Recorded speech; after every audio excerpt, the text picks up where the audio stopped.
Assalamualaikum warahmatullahi wabarakatuh. Alhamdulillah pada kesempatan ini saya Roni Ismail menyempatkan diri, memberanikan diri untuk berbagi dengan saudara-saudara sekalian untuk mendiskusikan salah satu tema yang penting sekali untuk dibuat oleh seorang dosen, yaitu tentang RPS atau rencana pembelajaran semester.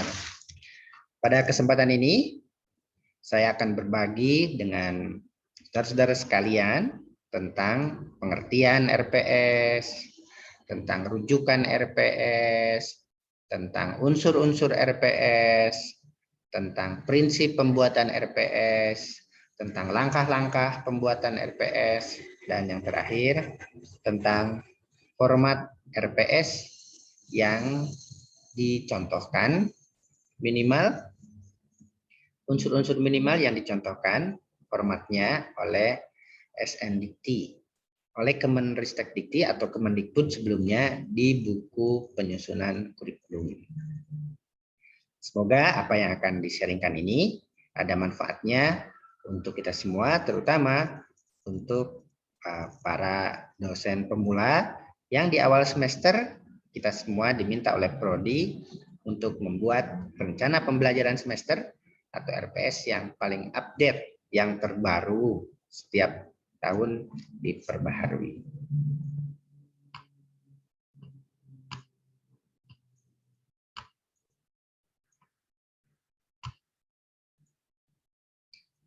Ini yang akan saya sharingkan kepada saudara-saudara sekalian dengan judul Rencana Pembelajaran Semester, sebuah pengantar. Di video ini akan dijelaskan pengantar rencana pembelajaran semester, dan di video-video selanjutnya saya akan buat tutorial tentang cara mudah membuat RPS. Di poin yang sekarang, di pembahasan yang sekarang, poin-poin yang akan dikaji tadi, pertama pengertian, rujukan, dan unsur-unsur RPS. Selanjutnya yang kedua, prinsip penyusunan RPS.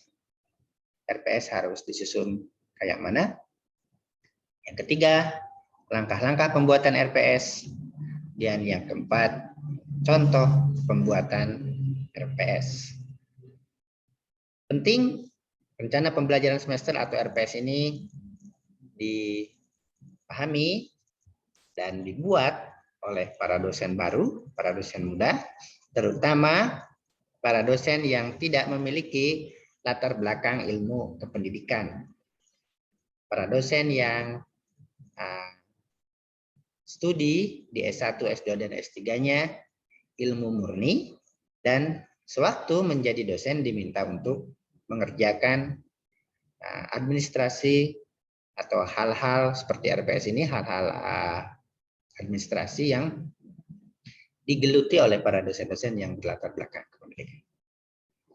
Nah, di video ini dan selanjutnya akan saya share cara membuat RPS mudah, dimulai dengan poin-poin yang empat ini.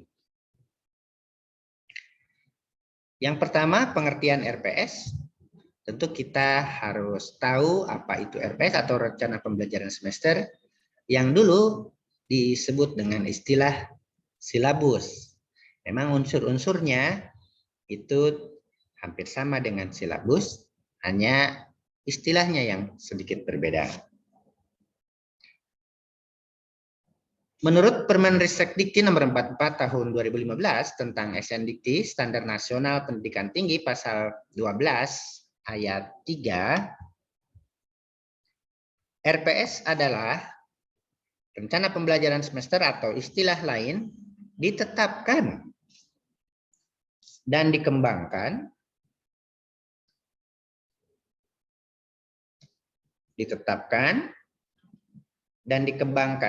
Oke. So di sini ada atau istilah lain. Nah, jadi masih boleh pakai istilah lain seperti silabus. Cuma di SNDikti memang menjadi bahasa Indonesia rencana pembelajaran semester. Kalau silabus sudah standar internasional. Yang dikembangkan oleh dosen secara mandiri atau bersama jika itu tim teaching dalam kelompok keahlian suatu bidang ilmu pengetahuan dan atau teknologi dalam program studi. Jadi RPS ini tanggung jawab dosen. Setiap dosen bertanggung jawab menyusun RPS-nya, menyusun rencana pembelajaran semester dari mata kuliah yang diampunya, tentu berdasarkan kurikulum prodi di atasnya. Sebuah mata kuliah tentu mendukung capaian prodi tertentu, baik capaian pembelajaran sikap dan tata nilai, baik yang mendukung penguasaan pengetahuan, keterampilan khusus, maupun keterampilan umum. Oleh karena itu, sewaktu membuat RPS, si dosen yang bertanggung jawab ini harus melihat kurikulum prodi dulu secara utuh. Mata kuliah saya ini mendukung CP prodi apa? CP penguasaan pengetahuan kah? CP keterampilan umum kah? Atau kedua-duanya? CP keterampilan khusus kah? Atau sikap dan tata nilai? Nah, itu harus tahu supaya nanti bahan kajiannya sesuai dengan capaian pembelajaran yang diinginkan oleh prodi. Oke, si dosen ini atau dosen secara bersama-sama harus merujuk kurikulum prodi. Oke.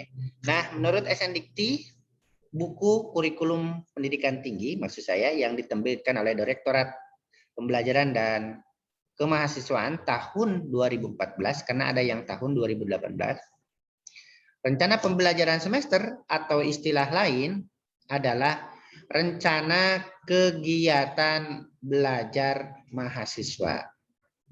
Ini saya headline, garis bawahi. Kata kuncinya bahwa RPS itu rencana kegiatan belajar mahasiswa yang disusun oleh dosen atau tim dosen. Ini saya kira harus kita pegang kata kunci ini. Ya. Rencana kegiatan belajar mahasiswa ini artinya bahwa pertimbangan lain selain CP prodi tadi yang atas, pertimbangan kedua adalah mahasiswa. Bagaimana dengan RPS ini memungkinkan mahasiswa bisa belajar efektif. Artinya RPS itu harus berorientasi kepada mahasiswa. Berorientasi pada kompetensi mahasiswa. Bukan si dosen. Walaupun disusun oleh dosen. Tetapi pertimbangan utama lainnya adalah ini. Mahasiswa ini. Bagaimana mahasiswa tambah pintar. Bagaimana mahasiswa tambah terampil. Itu dia. Dari pengertian ini kita dapatkan 2 poin. Dan poin yang kedua barusan berorientasi kepada mahasiswa. Oke, itu tentang pengertian RPS. Sekarang apa toh rujukan dan unsur-unsur RPS sehingga kalau suatu lembaga pendidikan tinggi atau lembaga penjaminan mutu ingin menambahnya, ingin memodifikasinya, unsur-unsur utama yang ada di Permenristekdikti ini jangan sampai hilang. Tentu boleh ditambah, tapi jangan mengurangi apa yang menjadi unsur-unsur minimal di Permenristekdikti nomor 44 tahun 2015 tentang Standar Nasional Pendidikan Tinggi pasal 12 ayat 3. Kalau pasal 1 itu pengertiannya. Oke, apa saja ini rujukannya? Ini sudah terjawab rujukannya. Sekarang Apa unsur-unsur RPS menurut Permenristek nomor 44 2015 pasal 12 ayat 3? Yang pertama, nama program studi, nama dan kode mata kuliah, semester, SKS, dan dosen pengampu. Tentu ini tidak usah kita mendesainnya sampai serius ya, karena nama program studi, nama kode mata kuliah, semester, SKS, dan dosen pengampu itu tidak usah kita yang mendesain, sudah ditetapkan oleh prodi. Yang kedua, yang pertama tadi ada di butir A, yang kedua capaian pembelajaran lulusan yang dibebankan pada mata kuliah. Ada di butir B. Nah, ini yang si dosen merumuskannya secara serius. Oke, dulu waktu namanya silabus, capaian pembelajaran lulusan yang dibebankan pada mata kuliah ini disebut dengan SK atau standar kompetensi. Nah, sekarang namanya ini panjang. Makanya ada yang meringkasnya dengan CPL atau CPMK. Jadi biasanya di dokumen-dokumen lembaga penjamin mutu yang kami tahu itu disingkat menjadi CPMK, capaian pembelajaran mata kuliah, CPMK. Oke. Yang ketiga, kemampuan akhir yang diharapkan pada tiap tahapan. Nah, ini tiap tahapan pembelajaran, karena ini mingguan, 2 mingguan. Sudah ada alokasi waktunya, timeline-nya. Untuk memenuhi capaian pembelajaran lulusan. Ini ada di butir C. Oke. Ini dia. Nah, ini satu kategori ya, nomor 2 sama nomor 3 ini satu kategori, yaitu kelompok kompetensi atau CP. Yang ketiga, bahan kajian yang terkait dengan kemampuan yang akan dicapai. Ini bahan kajian, berarti materi pembelajaran.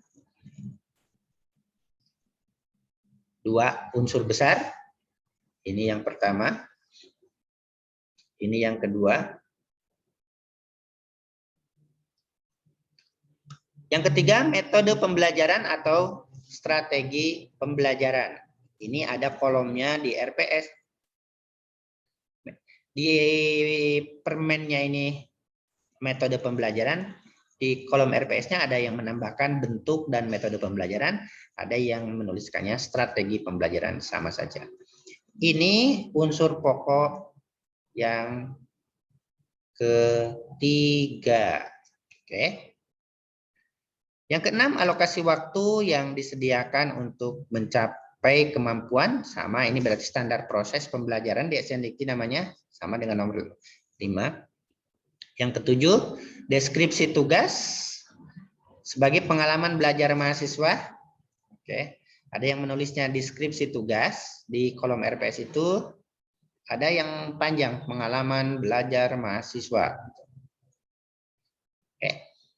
Tapi di silabus dulu deskripsi tugas. Kriteria, indikator, dan bobot penilaian. Dulu indikator adalah bagian kompetensi.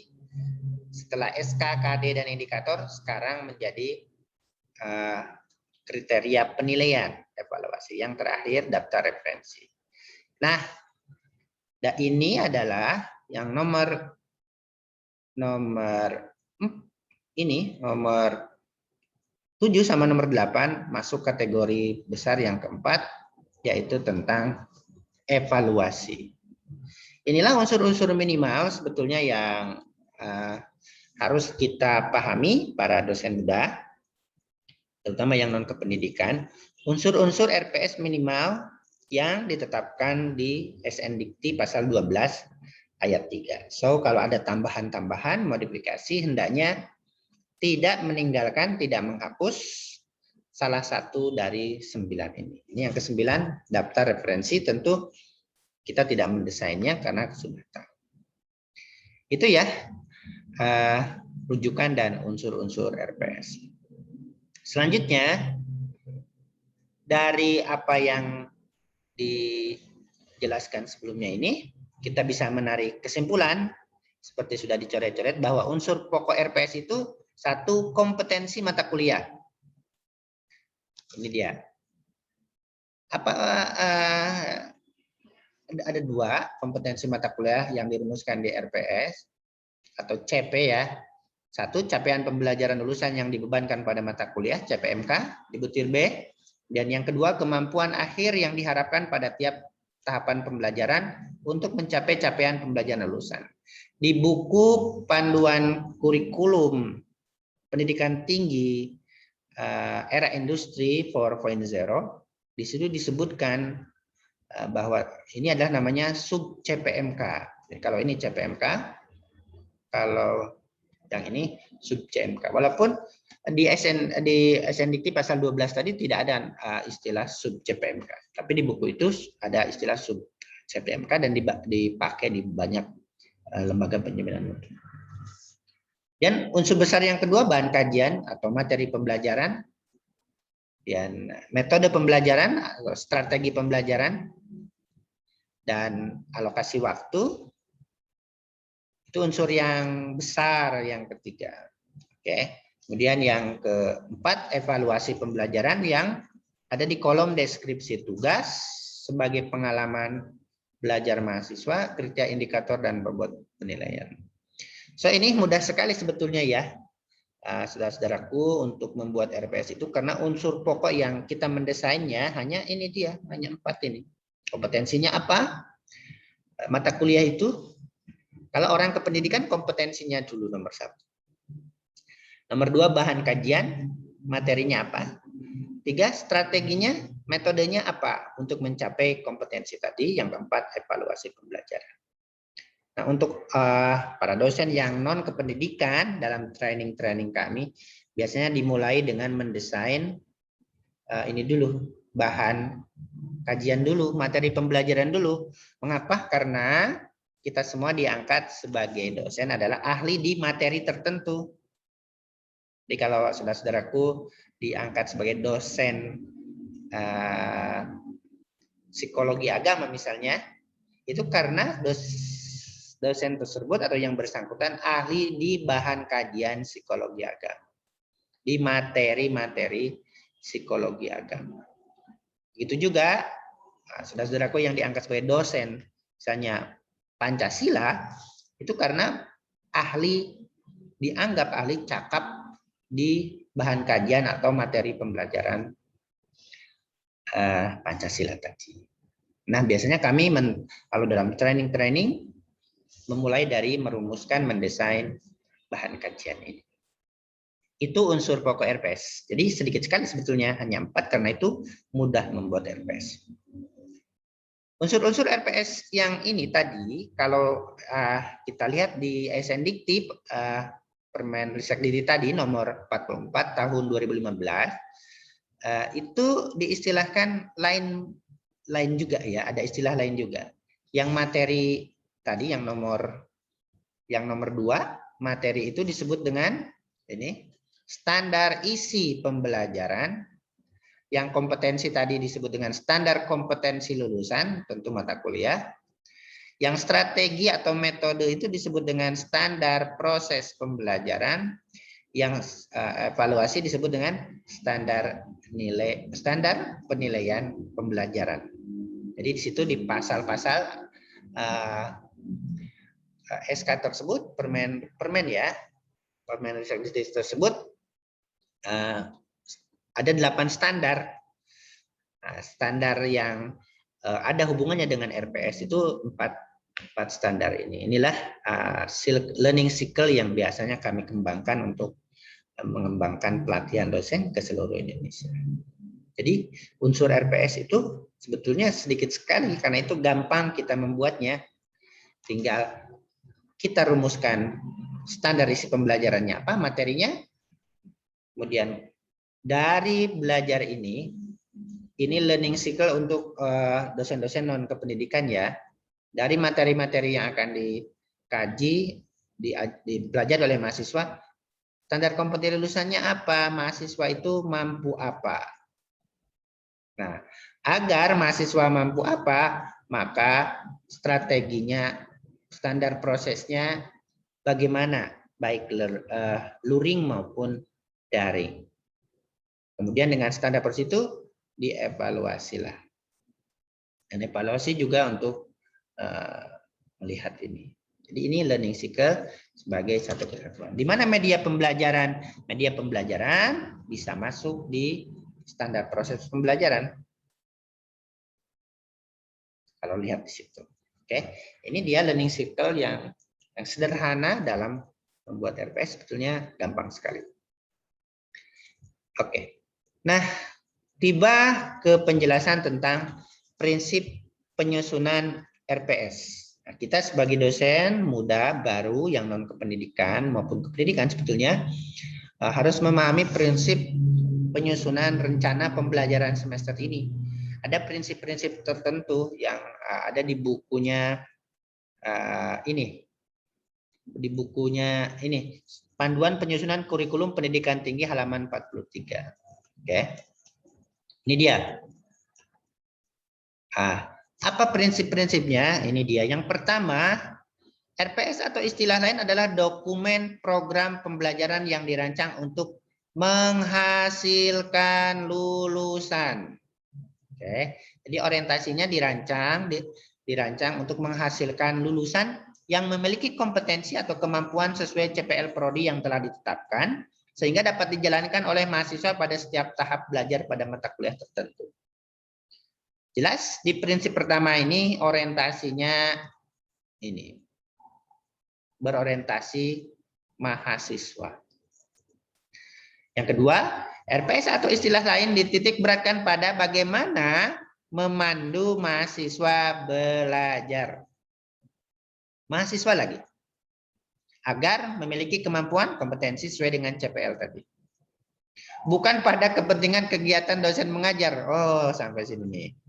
Penting nih, bukan kepentingan dosen, tapi kepentingan mahasiswa. Berorientasi pada mahasiswa.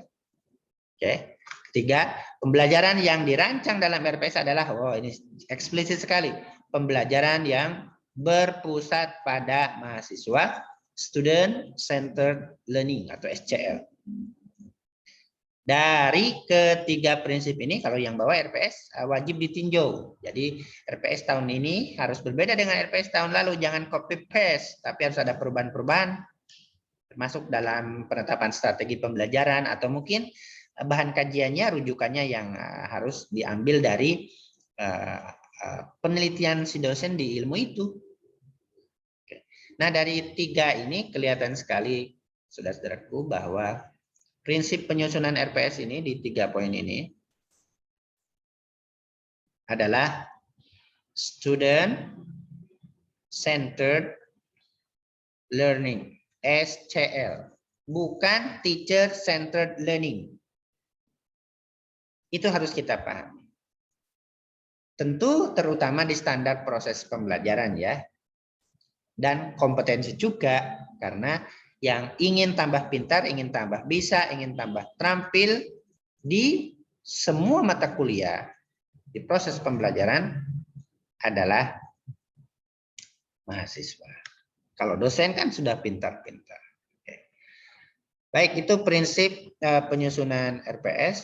Kemudian selanjutnya langkah-langkah penyusunan RPS tentu dengan unsur-unsur tadi, berdasarkan unsur-unsur tadi, maka kita yang kependidikan ini dulu ya, merumuskan CPMK mata kuliah. Yang kedua, merumuskan CUP CPMK-nya.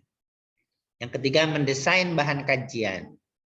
Nah, sekali lagi di training-training kami, di City SD Sunan Kalijaga, Yogyakarta, biasanya kami yang untuk dosen-dosen dan kependidikan, biasanya dari bahan kajian dulu, kemudian baru nomor 1 dan nomor 2.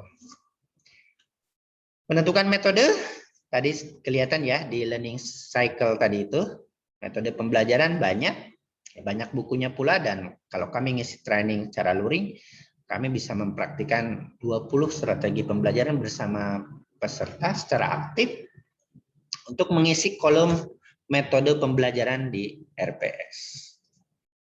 Dan merumuskan alokasi waktu, mudah.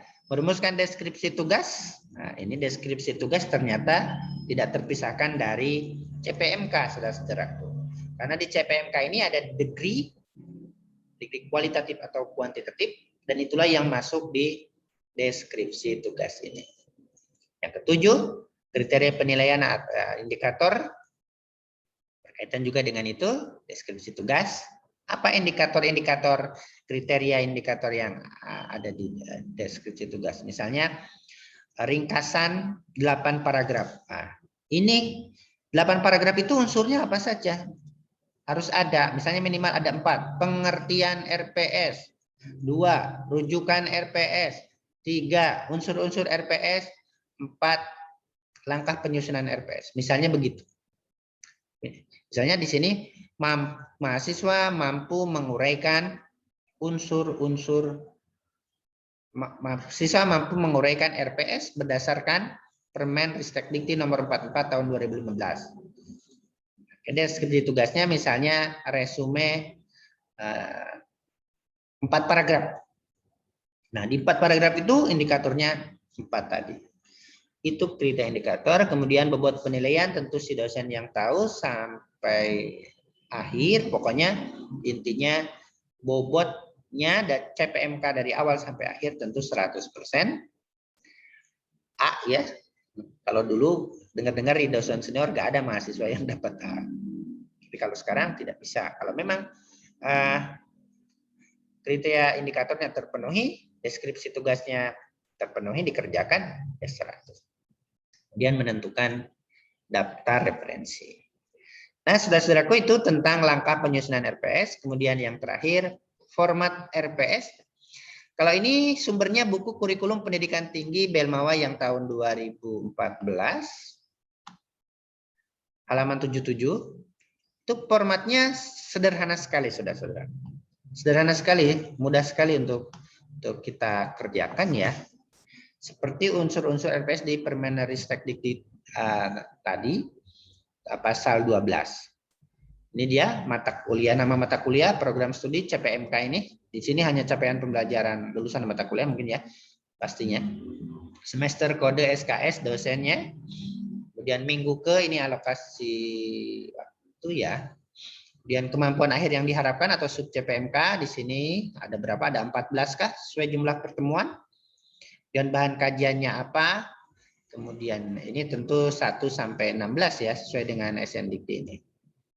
Kemudian kemampuan akhirnya apa? Kemudian bahan-bahan kajiannya apa untuk mencapai kompetensi tadi. So, walaupun kita dalam training mendesain lewat bahan kajian dulu, tapi sewaktu kita tuangkan dalam RPS tetap kompetensi dulu, kemampuan akhir yang diharapkan pada tiap tahapan pembelajaran dan capaian pembelajaran lulusan mata kuliah.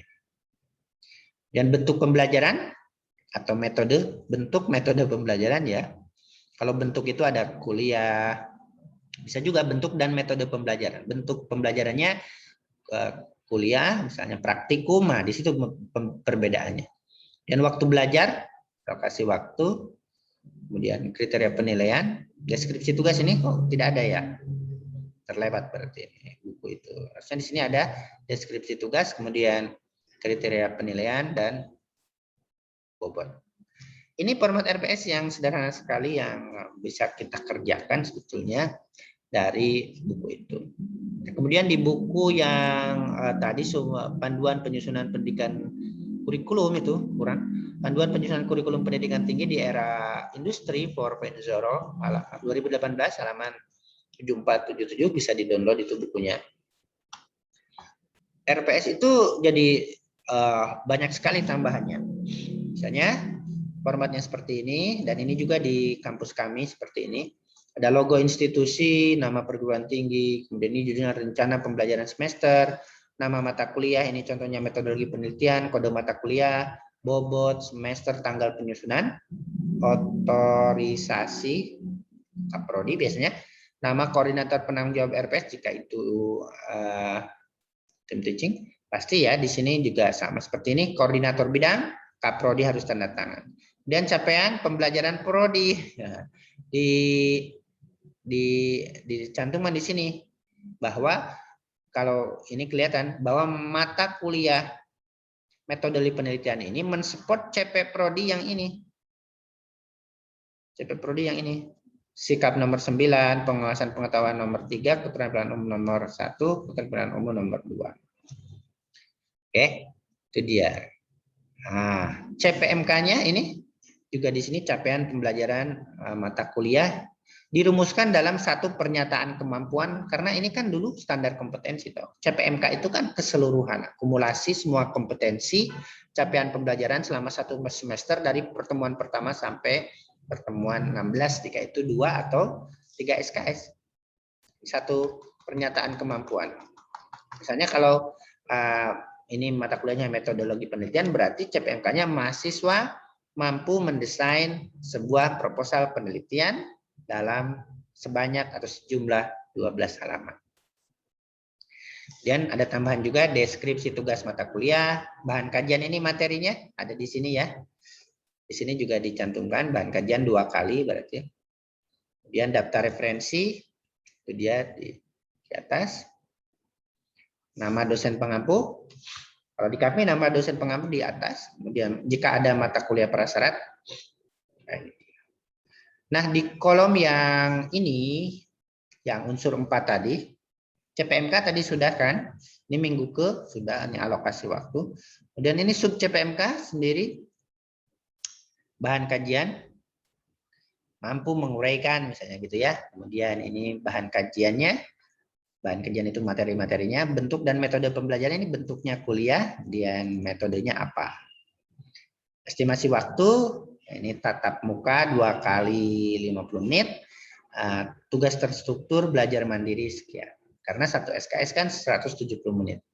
Ini deskripsi tugas pengalaman belajar mahasiswa yang sebagai dan ini dia. Ini deskripsi tugas. Nanti kita akan di video selanjutnya kita akan sharing bagaimana merumuskan sub CPMK, bagaimana merumuskan CPMK tadi di atas, bagaimana bahan kajian, bagaimana strategi pengalaman belajar, dan bagaimana merumuskan indikator, sehingga membuat RPS itu betul-betul mudah sekali, tetapi juga berdasarkan rujukan dan ilmunya.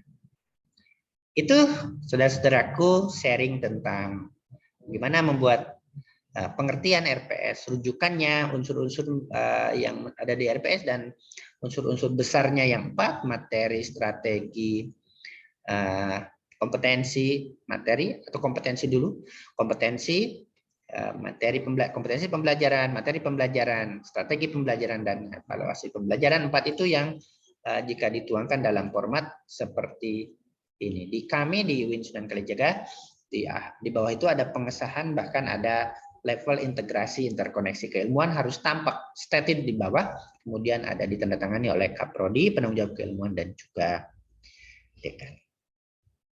Insya Allah selanjutnya, di video selanjutnya kami akan sharing tentang bagaimana merumuskan bahan kajian yang ada di RPS ini, kemudian bagaimana merumuskan kompetensinya, CPMK dan sub CPMK, kemudian metode pembelajarannya, bagaimana yang aktif, interaktif sesuai dengan SN Dikti pasal 11 kalau tidak salah, dan evaluasinya juga macam mana yang sesuai dengan SN Dikti. So, di video selanjutnya kita akan diskusi tentang RPS kaitannya dengan KKNI dan SN Dikti, supaya RPS yang kita desain para dosen muda adalah RPS yang memenuhi kualifikasi KKNI, kerangka kualifikasi nasional Indonesia, dan memenuhi standar nasional pendidikan tinggi. Sekali lagi, di video selanjutnya kita akan diskusi tentang hubungan atau bagaimana mendesain RPS yang sesuai dengan kualifikasi KKNI.